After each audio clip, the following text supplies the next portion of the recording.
안녕하십니까. 독신 임성관입니다. 계속 독서 코칭을 위한 점검 이야기를 드리고 있는 중인데, 이번 시간에는 성격 유형에 대한 점검을 주제로 이야기를 드려보도록 하겠습니다.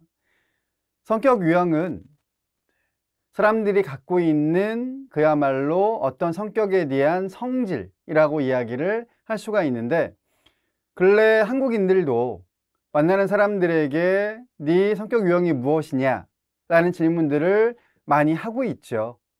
그래서 어떤 사람의 성격 유형을 파악하고자 노력을 많이 하고 있다 라고 이야기를 할 수 있는데, 여기서 말하는 유형은 성질이라든가 특징 따위가 끼리끼리 이제 묶여 있는 것이라고 설명을 하면 되겠습니다.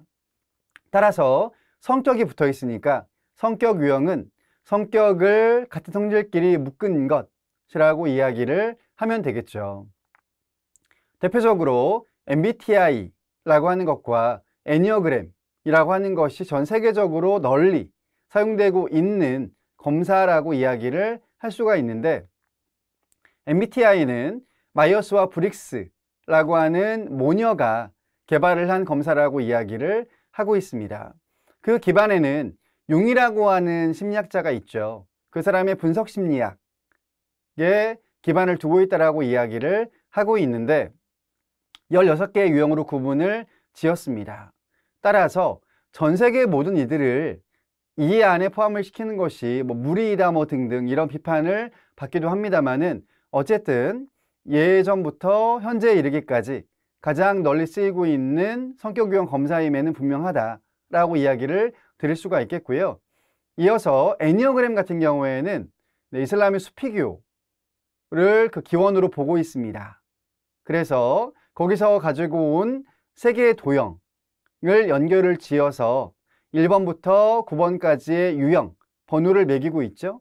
그 다음 이어서 좌우측의 날개라고 하는 개념이 있기도 하고요. 또한 통합 방향, 그리고 반대로 파괴를 시키는 방향 등등 있다라고도 이야기를 하면서 보다 많은 내용들을 이야기를 하고 있는 그런 검사 도구라고 이야기를 할 수가 있겠습니다. 자, 이와 같이 이런 도구들이 제목 그대로, 이름 그대로 성격 유형을 알아보는 데에 쓰였는, 그런데 이제 이것을 성격 유형을 확인하고 그런 다음에 진로 적성들과 연결을 시키는 것을 넘어서 연구가 조금 더 되어서 지금은 이런 유형이면 아마 독서를 할 때에도 이런 분야를 선호할 가능성이 높다라는 맥락까지 이야기가 전개가 된 것입니다. 자, 따라서 찾아보시면 아마 MBTI든 애니어그램이든 다 그 내용들을 확인할 수가 있으실 텐데, 저는 오늘은 이 가운데에서 MBTI만을 중심으로 설명을 더 해드리려고 내용을 준비해 보았습니다. 즉, MBTI는 유형이라고 이야기를 하죠. 그게 4가지의 기준점을 가지고 2가지 가운데 하나로 유형을 결정을 하게 되는데, 그런 유형별로 과연 어느 분야를 선호하는가에 대한 이야기를 정리해서 드릴까 합니다. 자, 우선 첫 번째 기준은 에너지의 방향입니다. 즉, 에너지의 방향이 어느 쪽을 향하고 있는가라는 것을 기준으로 외향형, 내향형으로 나누고 있죠. 외향형은 바깥 외자를 쓰고 있기 때문에 당연히 에너지의 방향이 밖을 향하고 있다라고 이야기를 하면 되고, 반면 내향형은 안내자를 쓰겠죠. 그래서 에너지의 방향이 안을 향하고 있다. 여기서 말하는 안은 내 안, 그러니까 자기 자신의 내면이라고 이야기를 하면 되겠습니다. 따라서 외향형들은 에너지가 많아 보입니다. 상당히 활달한 느낌, 활발한 느낌, 그래서 무엇인가를 많이 하고 있는 느낌을 줄 수 있는 사람들이라고 할 수 있는데, 이 사람들은 그렇다 보니 아무래도 사회를 지향하겠죠. 우리가 집에 있다가, 물론 집도 하나의 사회, 가정도 하나의 사회라고 이야기할 수 있겠습니다만은, 문을 열고 밖으로 나가면 만나는 것이 사회 아니겠습니까? 그 사회에 가게 되면 많은 사람들, 또 많은 것들이 있습니다. 따라서 외향형들은 문 밖으로 나가서 사회를 지향하는 사람들이다. 즉, 사회 안에서 많은 사람들을 만나고 많은 것들을 하는 것을 지향하는 사람들이라고 이야기를 할 수가 있겠습니다. 유형이 그렇다 보니 이 사람들이 가장 선호하는 분야는 사회과학이라고 이야기를 하는데, 자, 세부적인 이야기를 드리기에 앞서 여기서 나눈 저 분야들은 도서관에 가시면 000부터 900까지 10진 분류가 되어져 있죠. 그러니까 우리나라 도서관들은 대부분 한국 10진 분류표라고 하는 게 있습니다. 그 기준에 따라서 00부터 900까지 먼저 10개로 주제를 구분을 하고, 또 그 아래에 10개, 또 10개 이렇게 10진 분류가 되어져 있는데, 사회과학이랄지 문학, 철학, 종교랄지 이런 것들은 첫 번째 구분점, 즉 000 총류, 100 철학, 200 종교, 300 사회과학, 400 자연과학, 500 기술과학, 600은 예술입니다. 700은 어학, 언어, 800은 문학, 마지막 900은 역사거든요. 이 10가지 안에서만 구분을 지어서 설명을 드려본다는 것입니다. 자, 이때 다시 외향형은 이 가운데에서 사회과학 분야를 가장 선호한다. 그러면은 저 안에 또 어떤 게 있는지 궁금하시겠죠? 저 안에는 뭐 정치학, 경제학, 교육학, 법학 등등이 담겨 있습니다. 그야말로 사회의 근간을 이루는 기본적인 학문들이죠. 따라서 외향형들은 사회를 지향하기 때문에 이러한 분야에 관심을 가질 수 있다, 갖고 있다라는 이야기인데요. 다시 또 하나 전제를 한다면, 물론 외향형이라고 해서 뭐 문학을 싫어하겠습니까? 아니죠. 종교를 싫어하겠습니까? 그렇지 않을 수 있습니다. 다만 통계적으로 종합을 했을 때 가장 선호하는 분야가 사회과학이더라 라는 내용이 되겠습니다. 자, 그러면 반면 내향형, 즉 자기 내면에, 자기 성찰에 관심이 있는 분들은 어떤 분야를 선호할까 라는 건데요. 크게 문학과 철학과 종교 세 가지 분야가 들어가 있습니다. 그런데 아무래도 이 가운데에서 도서관에 가시면 가장 많은 양의 주제가 무엇일까요? 문학이죠. 그러니까 어느 도서관을 가시든 문학 분야가 가장 많을 겁니다. 또한 사람들은 문학을 가장 선호하기도 하죠. 뭐 소설, 시 이런 것들이요. 그러다 보니 자연스럽게 문학이 통계적으로 가장 높을 수밖에 없어서 문학이 1등이고, 그 다음 뒤를 이어서 철학, 그 다음 종교를 바탕으로 본인의 내면을 돌아보는 그런 시간을 갖는다, 그런 것들을 선호한다 라고 이야기를 하면 되겠습니다.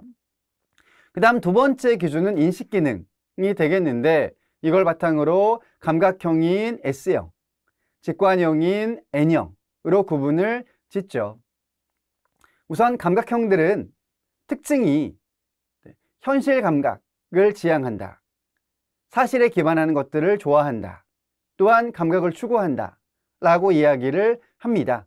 그래서 그야말로 뜬구름 잡는 이야기들을 별로 좋아하지 않습니다. 논리 정연한 이야기를 좋아하고 근거가 명확한 것들을 선호하는 편입니다. 그러다 보니 10가지 주제 가운데에서 역사를 가장 선호한다고 이야기를 하네요. 물론 역사도 100% 사실이 아닌 것은 알고 계시죠? 왜냐? 승자의 논리이지 않습니까?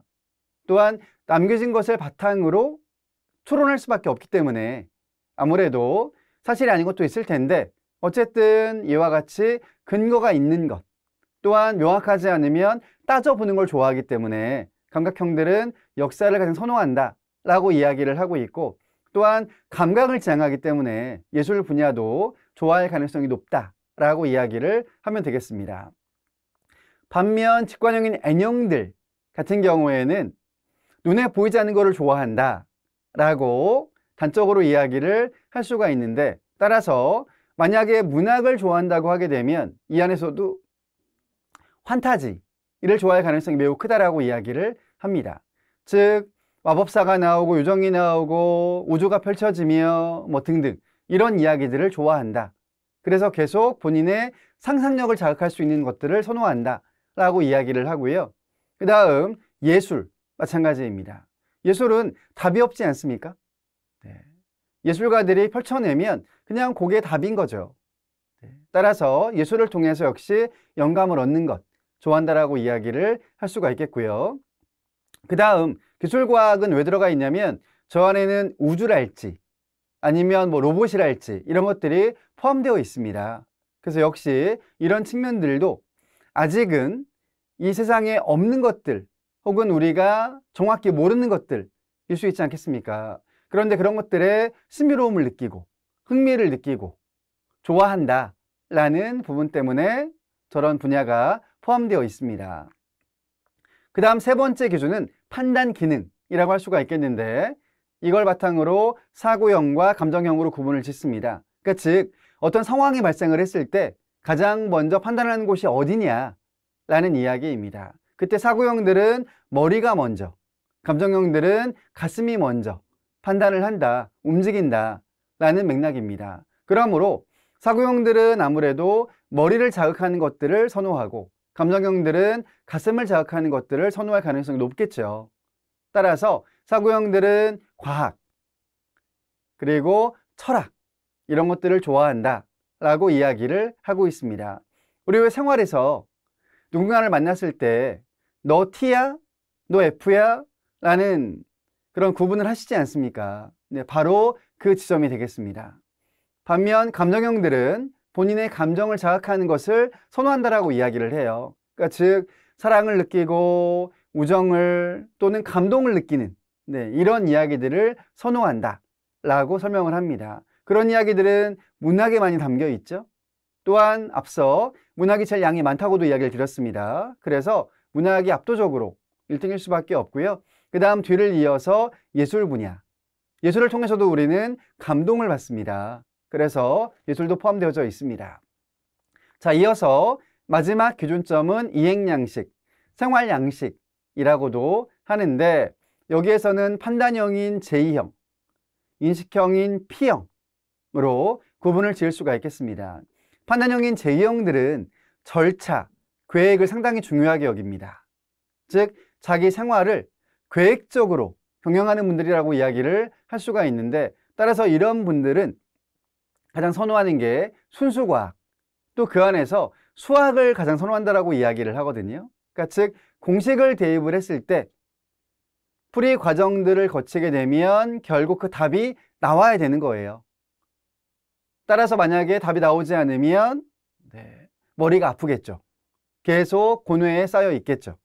아무튼 판단형들은 순수과학 가운데 수학을 가장 선호한다 라고 이야기를 하고 있고 반면 인식형들은 자유로움을 추구하는 사람들이거든요. 그러니까 덜 계획적인, 즉흥적인 특성이 있다라고 이야기를 하기 때문에 이들은 예술을 선호한다고 이야기를 합니다. 예술은 답이 없다고 앞서 이야기 드리지 않았습니까? 따라서 예술을 통해서 자유로움을 느낀다, 대리만족을 한다 라고 이야기를 하면 되겠습니다. 자, 이와 같이 MBTI 결과를 바탕으로 과연 이 사람은 어느 분야를 선호하는가를 알아볼 수 있는 그런 도구로 성격유형 검사를 쓴다 라는 설명이 되겠는데 이 결과들은 자연스럽게 코칭을 할 때 그 코치들에게 적정 읽기 자료들을 선택하는 데 활용이 된다 라고 이야기를 다시 한번 해드리겠습니다. 자, 이번 시간은 여기까지입니다. 계속 구독, 좋아요, 알림까지 실천해 주시고 주변 분들에게 널리 알려주시면 매우 감사하겠습니다. 마치겠습니다.